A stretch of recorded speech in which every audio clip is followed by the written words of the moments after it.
নিজেরা তো অনেক সুন্দর একটা জিনিস বানালাম। কি বানিয়েছি চলুন বিরতে বলি।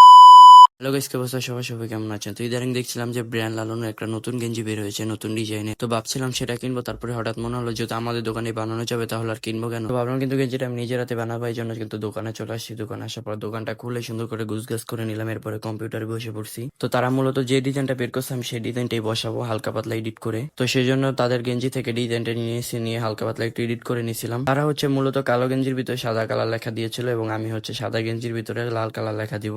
লাল কালারটাই আমার কাছে ভালো লাগছে, চাইলে কালাও দেওয়া যেত বা অন্যান্য কালার দেওয়া যেত, বাট লালটা ভালো লাগছে এই জন্য লাল কালারটা দিয়ে দিব আমি। তো ডিজাইনটা নেওয়ার পরে সাইজ মতন করে সব ঠিকঠাক করে প্রিন্টে দিয়ে দিচ্ছি। এখন কিন্তু প্রিন্ট হচ্ছে, দেখতে পাচ্ছেন ফুল প্রিন্ট হয়ে গেছে। এটা কিন্তু পিছনে বসাবো, আর এখন যেটা প্রিন্ট করছে এটা হচ্ছে সামনে বসাবো। এটাও একটু সাইজ মতন করে এরপরে প্রিন্টে দিয়ে দিচ্ছি, এই যে এটাও প্রিন্ট হচ্ছে এখন। তো এটাও কিন্তু ফাইনাল প্রিন্ট হয়ে গেছে, এটা হচ্ছে সামনে বসাবো। এরপর আমি গেঞ্জিটা মেশিনে বসিয়ে নিচ্ছিলাম, ওদিকে কিন্তু মেশিন হিটে দিয়ে দিছি। এরপর গেঞ্জিটা ঠিকঠাক করার পরে কিন্তু সামনের পাটের কাগজটা দিয়ে দিয়েছিলাম, এরপরে সুন্দর করে বসিয়ে নিচ্ছিলাম। বসানোর পরে কিন্তু এখন প্রিন্টে দিয়ে দিচ্ছে, এটা প্রিন্ট হচ্ছে, কিছুক্ষণ ওয়েট করতে হবে। এরপরে প্রিন্ট হয়ে গেছে, এখন দেখেন কত সুন্দর লাগছে। এখন কিন্তু পিছনের পার্টটা প্রিন্ট করবো, একদম আপনাদেরকে পরে দেখাচ্ছি আমি। তারপর আবার গেঞ্জিটা ঠিকঠাক ভাবে বসে পিছনের পার্ট প্রিন্ট করার জন্য কাগজটা বসে সুন্দর করে প্রিন্টে দিয়ে দিচ্ছে। এখন কিছুক্ষণ ওয়েট করতে হবে প্রিন্ট হওয়া পর্যন্ত। তো প্রিন্ট হয়ে গেছে, এখন কিন্তু আমি গেঞ্জিটা পরে দেখাচ্ছি আপনাদেরকে। দেখেন গেঞ্জিটা পরলাম কেমন লাগছে, সবাই কমেন্টে বলে যাবেন যে গেঞ্জিটা কেমন হয়েছে। এবং কালারটা কিন্তু সাদার ভিতর লাল ফুটেছে ভালো। অনেক কষ্ট করে ভিডিও একটা সাবস্ক্রাইব করে